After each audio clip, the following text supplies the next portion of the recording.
Hey friends, welcome to Liseybelle Laine. My name is Elise, and welcome to this space where we are making, learning, and growing together. I want to share with you about a project that I've been sampling for. So I want to do some kind of woven project using some very special yarn. But before I use my special yarn, I wanted to practice and make sure that I like the techniques.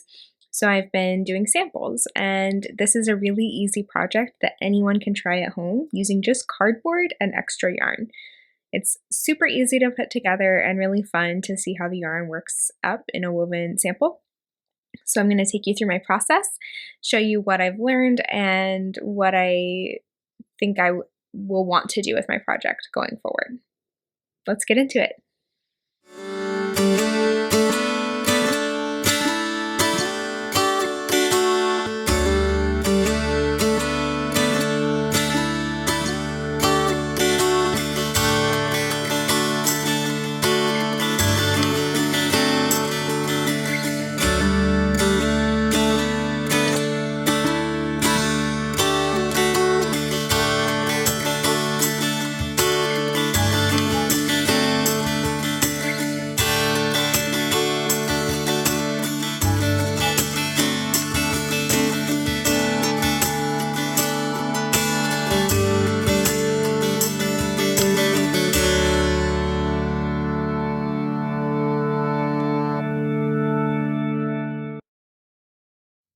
The supplies we'll need for this project are a small piece of cardboard, something to mark with, a measuring tape of some type, scissors, and the yarn that you want to use.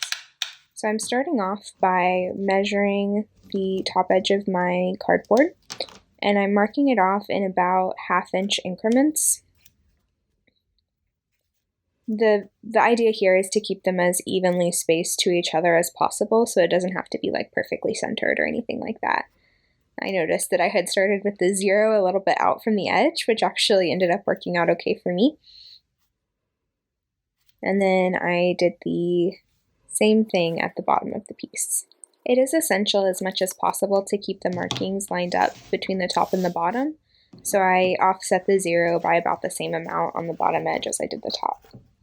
Next, you take your scissors and snip along each marking. I was somewhere around 1/4 inch for these, but again, the goal is to be consistent, not to be perfect or any particular measurement. So as long as they're roughly the same depth, it's going to work out fine for your project.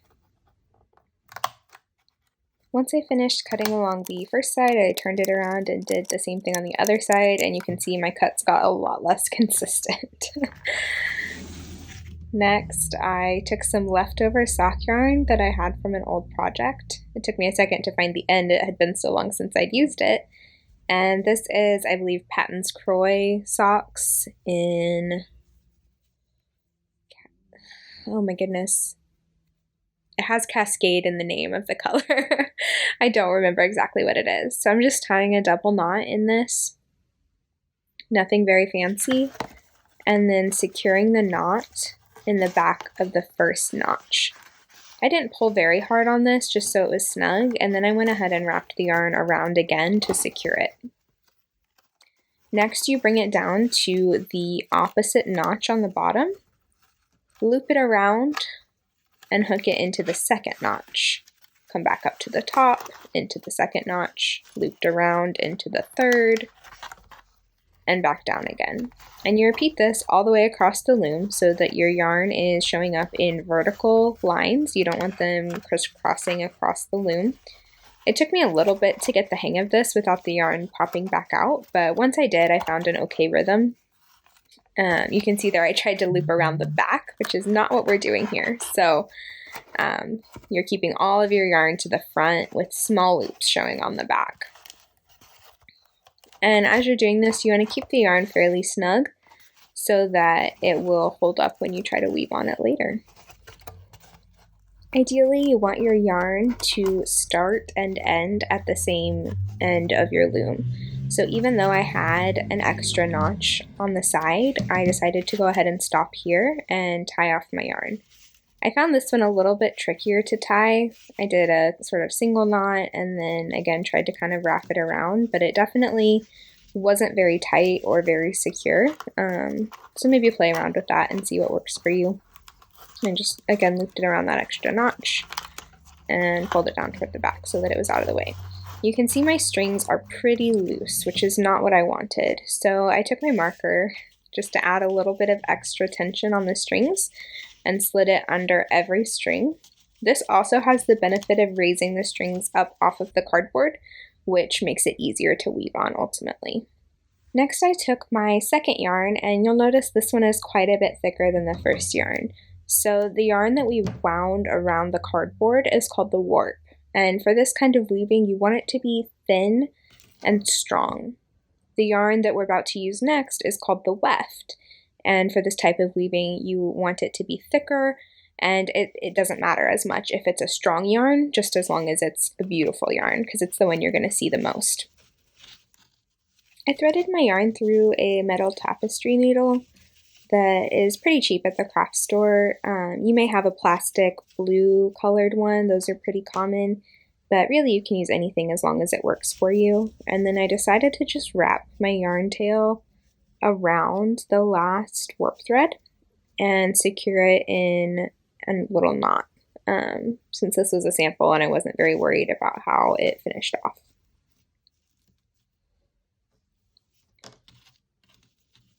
As you're weaving, the next step is basically to alternate going under, over, under, over, under, over all of your threads all the way across the work.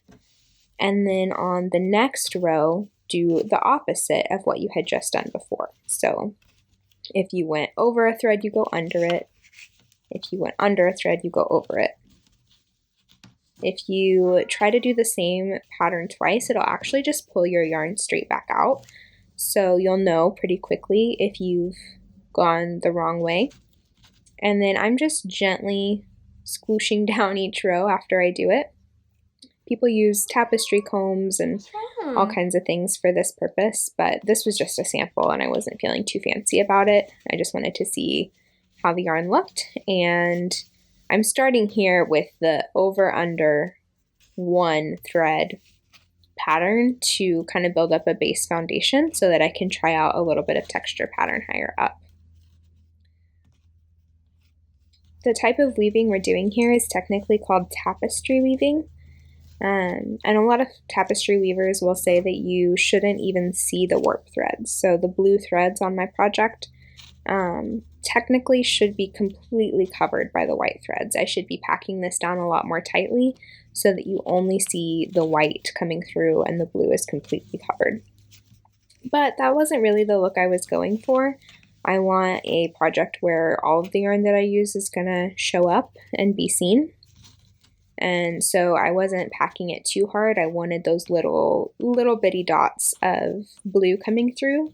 Although weavers call those lice, little specks showing up where you don't want them.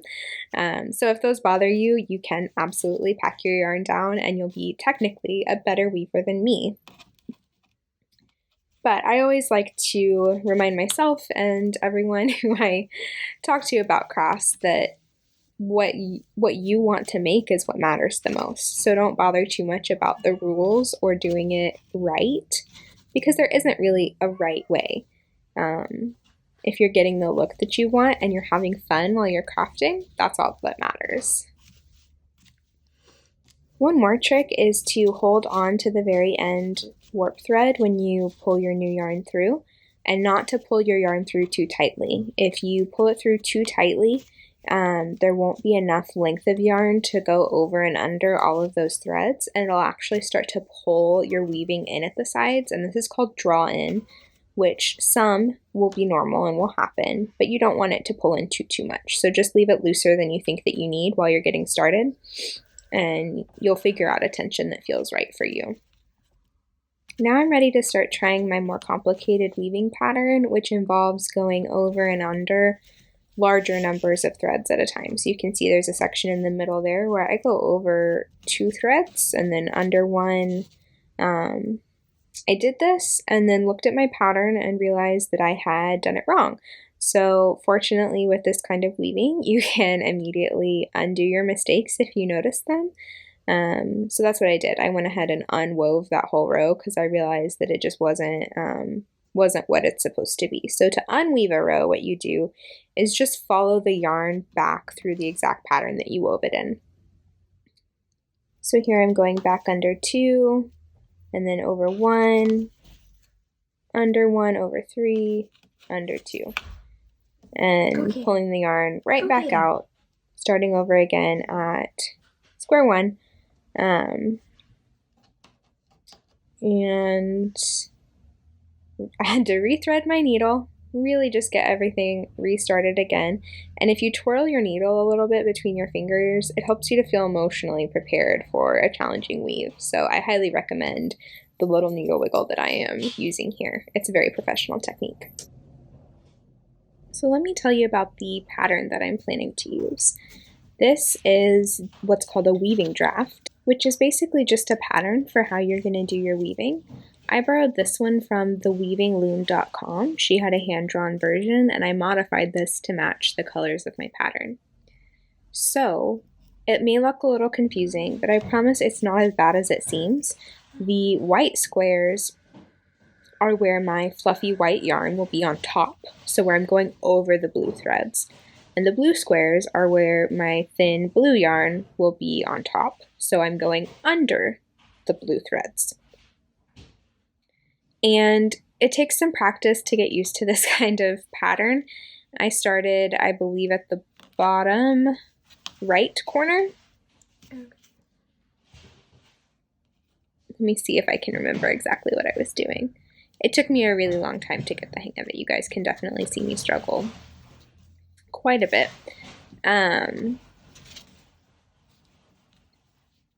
Yes, so I did definitely sit there muttering to myself, over, under, over 2, under 1, over 2, under 1, the whole time that I was weaving on this project. It took a lot of concentration and a lot of practice, but it's pretty, like, I don't want to say it's like easy, but if you're willing to sit and try to figure it out, I think you'll be able to get it as well. But I wanted to show you guys that I definitely am a beginner sometimes as well. I think I may have actually started from a top corner since I was going under threads, but honestly, I don't really know what I was doing. I would say here, look at it whichever way makes sense to you. It doesn't really matter where you start from as long as you follow the pattern the same way every time. And remember that you're weaving back and forth. So if you start on the right side of the image of the pattern and weave across, now you're on the left side. So you need to follow it from left back to right again to make sure that things match up properly. I hope that makes sense. So now I'm just going to let you watch me weave along, struggle a little bit, but eventually you can see the pattern starting to form with the diagonal lines, which is pretty exciting.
So in here, the yarn started to get quite a bit thinner than it had been when I started, and I probably should have either started double stranding the yarn that I was weaving with, or I should have gone back to the ball and found a thicker section of the yarn, because there really wasn't enough thickness and volume here to show the pattern as well. You can see the section below this one. That little bit of a diamond pattern is starting to take shape. But then as I get into this thinner yarn, it's not filling up the space very well. You can't really see what's going on.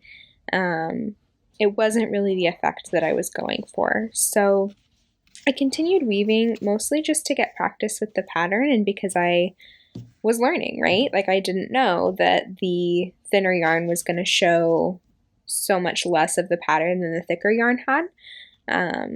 But that's why I was doing this whole practice exercise to begin with, so that I wasn't using the really special to me yarn that I have planned for the final project. So I kept going along, which is fine, but I just wanted you to see the difference between those two sections where it definitely stopped looking as clear and started looking a little more, I don't know, sparse and muddled.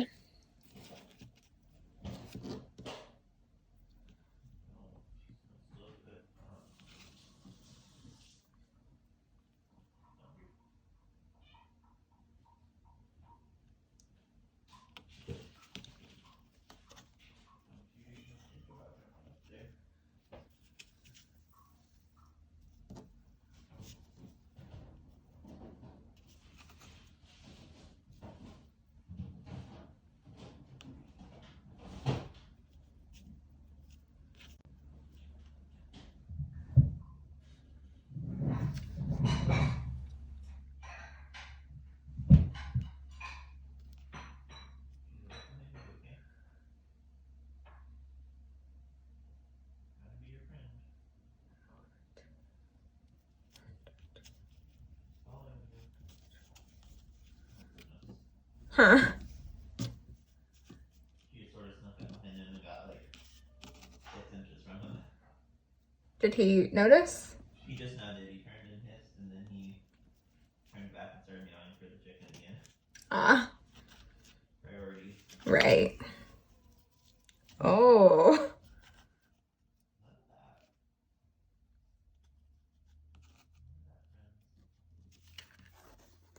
Here I decided to stop weaving because I felt like I had learned everything that I was going to from this particular sample.